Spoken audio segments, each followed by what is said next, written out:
Hola, ¿cómo estás? Espero que muy bien. ¿Sabes qué es un modelo de inclusión laboral? ¿Sabes cuántos existen en Chile o cuántos se aplican? Bueno, si lo sabes, lo repasamos juntos. Y si no lo sabes, te lo enseño.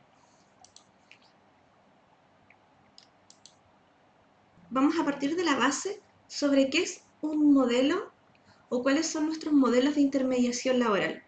Un modelo va a ser como un paso a paso de cosas que nosotros, una fase o una estructura que nosotros debemos llevar a cabo para poder contratar a una persona, sea con discapacidad o no. Ejemplo, vamos a contar con dos modelos, el modelo de empleo con apoyo y nuestro modelo de empleo por competencias.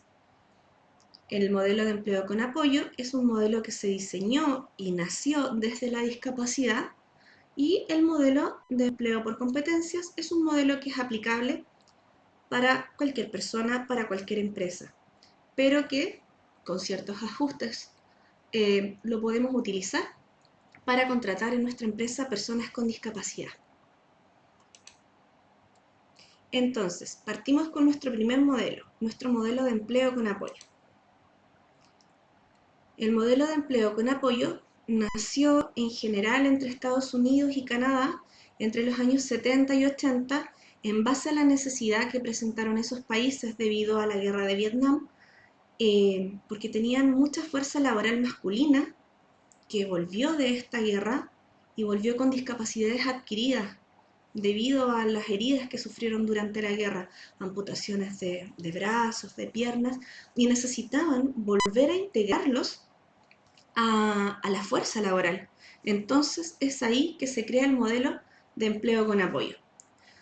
También tenemos ejemplo que el modelo de empleo con apoyo es muy utilizado en el continente europeo, mucho en España también, pero en España se tomó desde otro punto de vista y se enfocó, a diferencia de Estados Unidos, que fue en un aspecto mucho más físico, en España lo vieron mucho más desde un punto de vista cognitivo e intelectual.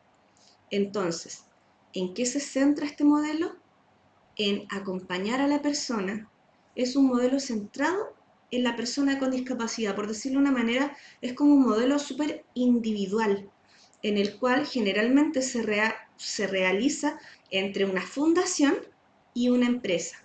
Entonces tenemos una fundación que generalmente es donde ingresa la persona con discapacidad y donde se le realiza una entrevista, y así la persona con discapacidad podemos saber primero cuáles son sus preferencias, con qué se siente cómodo, y luego cuáles son sus horarios para poder trabajar, y así posteriormente poder ingresarlo a la empresa y a este mundo laboral. Entonces, ¿qué tiene como clave el modelo de empleo como apoyo? Tenemos en el centro a nuestra persona con discapacidad, y luego necesitamos de tres grandes pilares para que esto funcione. Uno es la empresa. ¿Por qué? Porque necesitamos que la empresa genere ajustes razonables para que la persona pueda desempeñar su trabajo de la manera más óptima posible. Luego tenemos a nuestro facilitador laboral, que va a ser como nuestra mano derecha, nuestro coach, nuestro apoyo para poder ingresar a esta cultura laboral, ingresar a esta empresa, ingresar a este nuevo empleo y poder desempeñarlo y llegar a desempeñarlo con autonomía. Y luego, algo que considera este modelo, que nuestro otro modelo no considera, es la familia. ¿Por qué? Porque la familia puede ser nuestro motor principal, nuestro principal promotor para que esto funcione, para que la inclusión laboral funcione, o puede ser nuestro principal detractor. Entonces, es importante que estas tres claves se unan, potencien a la persona y nos permitan llegar a esta inclusión laboral, que es lo que queremos, en la cual la persona pueda desempeñar su rol de manera autónoma, empoderada, y pueda hacer un aporte a la sociedad a través de su trabajo. Es importante sí mencionar que no todas las personas con discapacidad requieren el modelo de empleo con apoyo. Necesitamos que la persona no se entregue su autorización para trabajar bajo este modelo. Entonces, en las fases que vamos a tener, necesitamos primero asegurar un acuerdo entre la empresa y el trabajador, quien debe elegir este modelo de empleo con apoyo. Porque quizás no todas las personas se sienten cómodas teniendo un facilitador. A lo mejor la persona no se siente cómoda con eso y lo que busca es un modelo de empleo por competencias. Entonces ahí es cuando tenemos que evaluar y tenemos que contar con el consentimiento de la persona. Recuerden, nada sobre nosotros sin nosotros, para poder generar este acuerdo.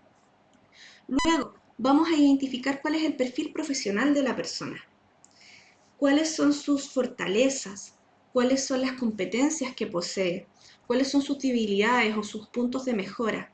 Y en base a esto y las preferencias que tenga la persona, poder ubicarlo en un puesto de trabajo que sea satisfactorio para la persona, que lo haga sentir cómodo, que lo haga sentirse bien. En base a eso vamos a hacer entonces un análisis del puesto de trabajo donde vamos a ver cuáles quizás pueden ser los ajustes que requiere tanto de manera física quizás o como logística la empresa para poder generar la integración de la persona en este modelo de empleo con apoyo. Como empresa se le entrega todo el soporte, la entrega de ayuda, de información, para que la persona en este como periodo de prueba inicialmente en el cual está 100% acompañada por su facilitador, pueda desempeñar su tarea laboral con éxito y luego ya en una fase más avanzada poder ayudar a las personas a dejarla con una independencia total acerca de su cargo, empoderada y cumpliendo ya la mayor cantidad de sus tareas en el día, sin necesidad de facilitador y sin necesidad de apoyo. Entonces vamos a tener una fase inicial, luego una fase de formación, donde la persona va a requerir quizás capacitación, inducción, acompañamiento, como, bueno, en la mayoría de los empleos diría yo, pero que requieren, como en este caso, de nuestro facilitador.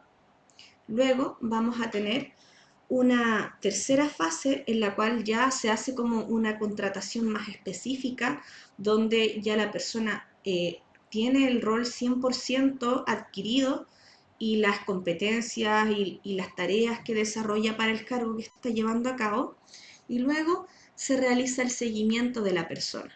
Y en la medida que va pasando el tiempo, el seguimiento comienza a tener como una mayor cantidad de distanciamiento entre las entrevistas que se van realizando, las visitas que se van realizando al puesto de trabajo, en la medida que la persona, como les dije, se siente más autónoma y más empoderada de su puesto de trabajo.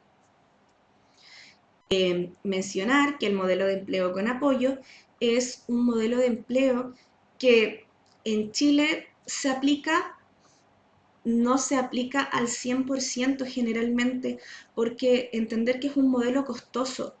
¿En qué sentido? Nosotros contratamos a una persona para el empleo con apoyo, entonces tenemos que contar con los recursos para el cargo y además debemos contratar un facilitador.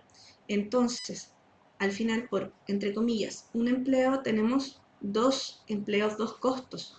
Entonces, generalmente en Chile, cuando se aplica el proceso de seguimiento, no es tan, y de acompañamiento no es tan arduo quizás como lo dicta o se hace en otros países, quizás como España, donde sí se cuenta con la subvención del gobierno, las empresas que contratan personas con discapacidad bajo el modelo de empleo con apoyo. Ahora vamos a ver nuestro segundo modelo, que es nuestro modelo por competencias. Para esto vamos a definir primero qué es una competencia. Nuestra cita nos dice que es la capacidad para poder responder exitosamente a una demanda que sea compleja y llevar a cabo una tarea y una actividad, incluyendo en esta las actitudes, los valores, los conocimientos y las destrezas que hacen posible que esta acción se haga y se realice de manera eficiente. Entonces tenemos nuestra competencia y tenemos nuestro saber, los conocimientos. Luego tenemos el saber hacer, que son las habilidades para poder desarrollar la competencia. Y luego el saber ser, que es la actitud que se requiere para esta competencia. Entonces, en nuestro modelo de empleo por competencias,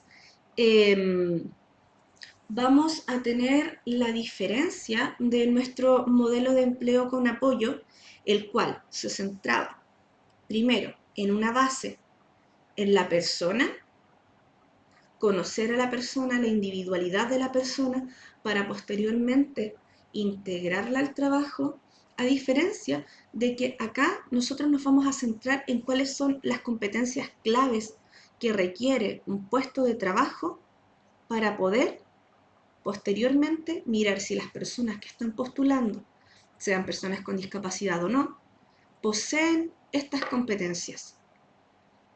Este es un modelo que también se ocupa mucho en las empresas cuando requieren contratar personas sin experiencia, porque es un modelo como de traspaso desde los conocimientos hacia el área práctica.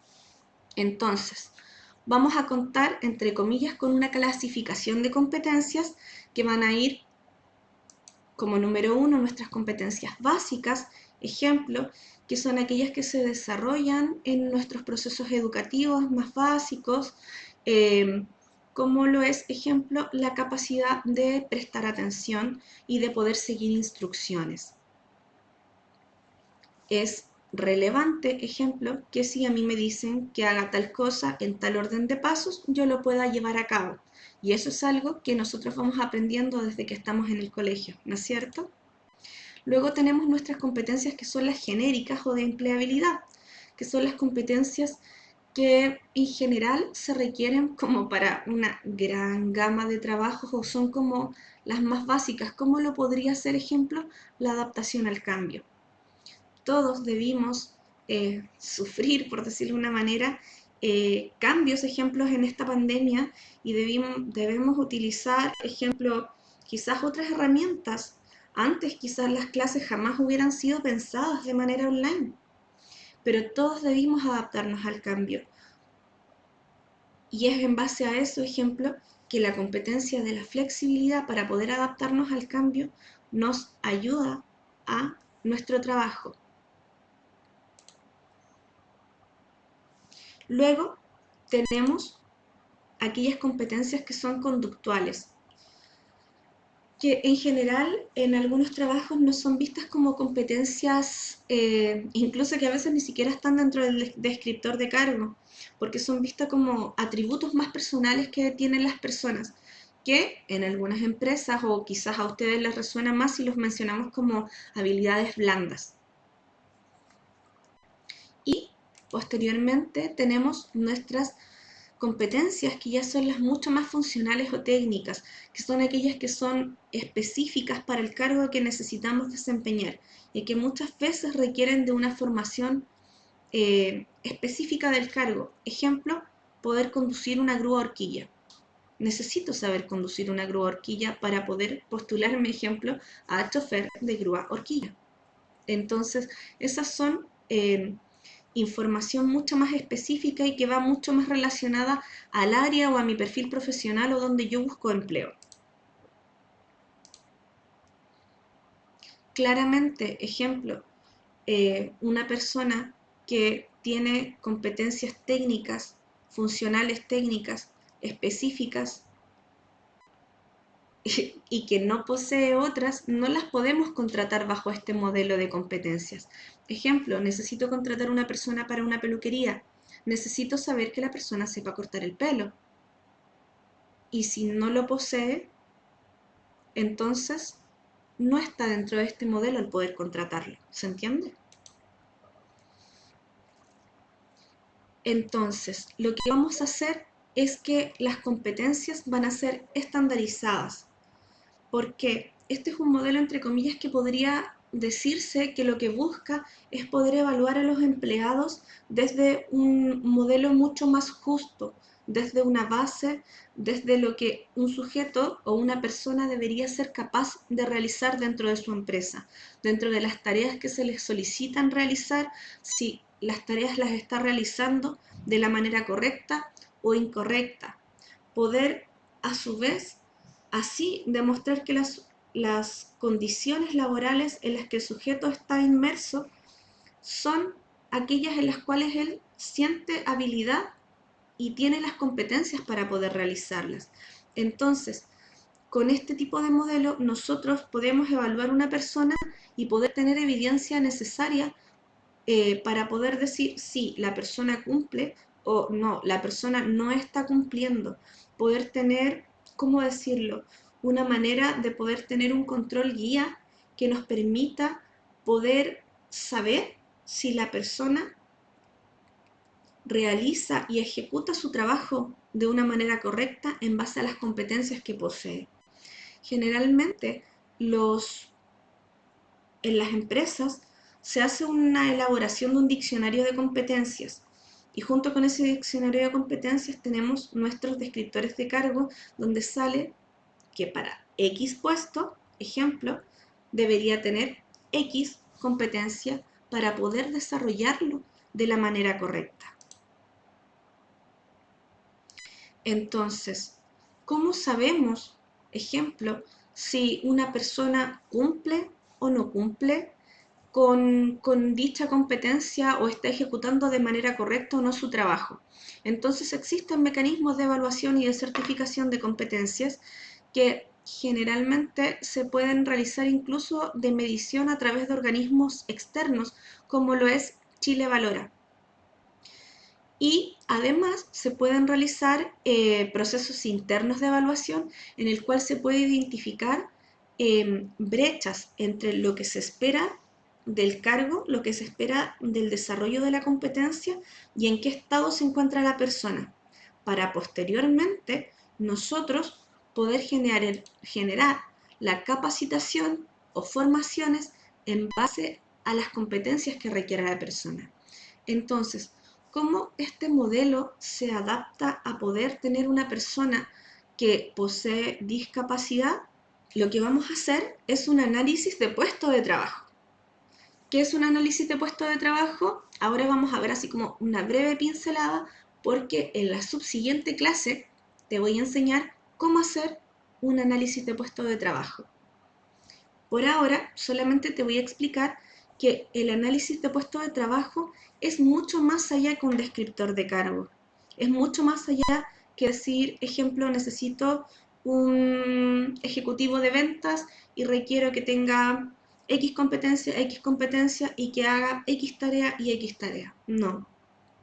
Es lo que engloba la capacidad completa del trabajador como de persona a poder desempeñar dicho rol. Desde, ejemplo, que la persona ingresa al trabajo, como ya lo vimos en nuestro módulo de accesibilidad, luego las tareas que debe desempeñar y analizar, ejemplo, si es que la persona requiere de ajustes para poder desempeñar su trabajo. A veces hay ajustes que son tan pequeños que quizás requieren, no sé, que en una persona que tiene una discapacidad visual, a lo mejor requiere de otra pantalla, un monitor más grande, para que, ejemplo, no sé, si es digitador o requiere ingresar datos a una planilla Excel, pueda verlos con mayor claridad o pueda trabajar con dos pantallas y no le dificulte ni le genere un desgaste excesivo. Entonces, es en base a eso que se analiza si el puesto de trabajo de la persona en todo lo que incluye el desarrollo de la persona, incluso dentro de la organización, pensando en cosas como ¿dónde va a almorzar? ¿Almuerza en el casino de la empresa? ¿La empresa proporciona la alimentación? ¿La tienen que traer ellos? Si la tienen que traer ellos, ejemplo, ¿tenemos accesibilidad en los microondas? ¿Puede, ejemplo, cortar la carne él o ella o tiene alguna dificultad motriz? Entonces, revisar una a una las cosas que podrían, entre comillas, afectar tanto como la funcionalidad o la capacidad de ejecutar las tareas de manera correcta de la persona en su puesto de trabajo, como de las emociones y la percepción que puede tener la persona de sí misma de cómo desempeña su rol. Porque muchas veces las personas que incluso no tienen discapacidad se intentan acomodar a lo que sea para poder estar dentro de un cargo, y aún más a veces lo realizan las personas con discapacidad porque el campo laboral en el cual puedan desempeñarse muchas veces es mucho más acotado que el que poseen las personas que no tienen discapacidad. Entonces, en ese querer hacer, en ese querer quedarse, las personas pueden sufrir desgastes que son innecesarios para su salud, para sus emociones, para su capacidad psicológica. Entonces, es en base a esto que el modelo por competencias lo que busca primero es saber qué cargo necesito yo llenar en la empresa, cuáles son las competencias que me exige ese cargo en la empresa, y luego poder mirar los candidatos y decir, ok, ¿qué candidato voy a escoger que se pueda adaptar a estas competencias, a este cargo? Y luego revisar si necesito hacer ajustes razonables. Y posteriormente, previo, idealmente, al ingreso de la persona con discapacidad, poder realizar capacitaciones de sensibilización necesarias con la jefatura y con los compañeros de trabajo. ¿Por qué con la jefatura y con los compañeros de trabajo? Porque necesito que todas las dudas que puedan surgir del equipo de trabajo, todas las preguntas, todo lo que de repente genera el traer a una nueva persona, incluso si no tiene discapacidad, el adaptarse a este cambio, necesitamos que salga a flote, poder resolverlo con el equipo, cosa de que cuando la persona ingrese, ejemplo, no exista tanta duda, no exista tanto rumor, no exista tampoco quizás de parte, ejemplo, del equipo, tanto asistencialismo. Eh, a lo mejor la persona solamente tiene una dificultad visual y nosotros no tenemos que estarle, no sé, te corto la comida, ejemplo. Eso pasa a transgredir los límites de la persona. Entonces, en base a esto es que se requiere de formación, se requiere de una sensibilización, por lo menos en el equipo más cercano, su jefatura, sus compañeros de trabajo, para que la persona pueda ingresar. Y una vez que la persona ingresa al trabajar, este modelo también contempla un seguimiento, pero es un seguimiento mucho más acotado a diferencia de lo que es el modelo de empleo con apoyo. Son generalmente entrevistas, acompañamientos mucho más reducidos y que también se dan en un periodo de tiempo de 15, 30, 60, 90 días y posteriormente al año. Entonces, espero que hayan comprendido cuáles son las grandes diferencias que tenemos en nuestros dos modelos. En nuestro primer modelo, que es nuestro modelo de empleo con apoyo, nos centramos en la persona, en la discapacidad de la persona y en poder ingresarlo a un modelo de trabajo en el cual la empresa le va a entregar un facilitador que lo acompañe y esté con él dentro del proceso hasta poder integrarlo en su capacidad máxima de desempeño, a diferencia de nuestro modelo por competencias en el cual tenemos una necesidad como empresa de cubrir una vacante, analizamos cuáles son las competencias que requerimos para poder cubrir esta vacante de manera óptima y luego evaluamos quiénes son las personas con las que contamos para poder cubrir el cargo, analizamos cuáles son los ajustes razonables que debería realizar la empresa, realizamos la capacitación de sensibilización, posteriormente ingresa la persona a la empresa y luego se hace un acompañamiento o un periodo de evaluación en el cual se le acompaña a la persona, como les dije, en el día 15, 30, 60, 90 días y posteriormente al año. Así que eso sería la clase. Espero que hayan entendido las diferencias entre ambos modelos. Yo sé que es mucha información, pero espero que entiendan que es necesario poder decidir como empresa cuál modelo nos acomoda utilizar. Y luego de eso, entonces, ver, ¿nos centramos primero en la persona o nos centramos primero en el cargo? Eso, que tengan una linda tarde. Espero que estén muy bien.